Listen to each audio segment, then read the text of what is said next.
In the anatomical position, the person has to be standing up with your palm facing forward, also your feet. Now we are going to talk about the directional terms and give some examples. The superior, the heart is superior to the stomach. The lungs are inferior to the brain. The ribs are anterior to the heart. The vertebral spine is posterior to the trachea. The nose is medial to the eyes. The eyes are lateral to the The chest is intermediate to the arms. The right lung is and the appendix are ipsilateral. The lungs are contralateral. The femur is proximal to the kneecap. The phalanges are distal to the carpal. The skin is superficial to the bone. And the bone is deep to the skin. There are three main body cavities, which is frontal that divides the body into anterior and posterior, sagittal that divides the body into left and right, and transverse that divides the body into upper and lower.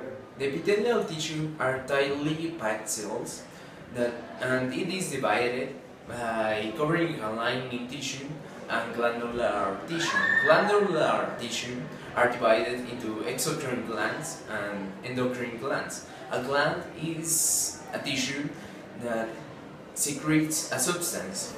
Covering a lining is divided by two characteristics: the number of layers and the shape of cells.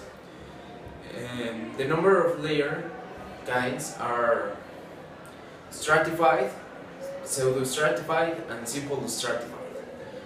The shape of cells are columnar, cuboidal, and squamous. Connective tissue is one of the most important and widely distributed tissue in the body. It is very important because it binds together, supports, and extends other tissues, but it also protects organs, compartmentalizes structures, transports blood, and stores energy. In this tissue we can find different types of fibers: collagen, reticular, and elastic fibers. Finally, due to the diversity of the cells, the matrix, and fibers, it is classified in 8 types: loose, dense, adipose, reticular, cartilage, bone, blood, and lymph. Now, the muscle tissue consists of elongated cells called muscle fibers that use ATP to generate force, and this helps us to produce body movements, posture, and heat.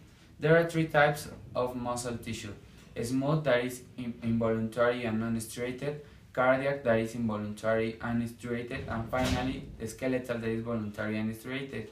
The main functions of muscular tissue are body movements, body positions, storing substances, moving substances, and generating heat. Nervous tissue is composed by neurons and neuroglians. Neuron has 3 main parts: axon, cell body, and dendrites. There are 4 types of neuroglia. There is the microglia, astrocytes, oligodendrocytes, and ependymal cells. Feedback system is the cycle of events in which the state of the body condition is monitored, evaluated, and changed. It has 3 parts. The receptor is a nerve ending that monitors change in a controlled condition and sends input. The control center sets the range of values of the controlled condition, and it evaluates the input and it produces the output. And the effector, it receives the output from the control center and produces a response. There are 2 types of feedback systems. The negative feedback system negates the change in a controlled condition. For example, when you have blood pressure and the body makes everything to stop it, it negates the change. And the positive feedback system, it strengthens the change in a controlled condition. For example, in childbirth, the brain produces a hormone called osteocytes that stretch the pelvic bones to make the baby go out. The risk factors for skin cancer are fair skin, a history of sunburn, excessive sun exposure, sunny or high altitude climate, having moles or precancerous lesions, a personal or family history of skin cancer, a weak immune system, and exposure to radiation or to certain substances. We have, for osteoporosis, non-controllable risk factors and controllable risk factors. The non-controllable risk factors are the gender, because women are more likely to have osteoporosis. Also the age, because the older you get, the greater your risk for osteoporosis. The race, the white people and the Asian have more chances to develop osteoporosis. Also a family history and the frame size. The controllable risk factors could be the hormone levels.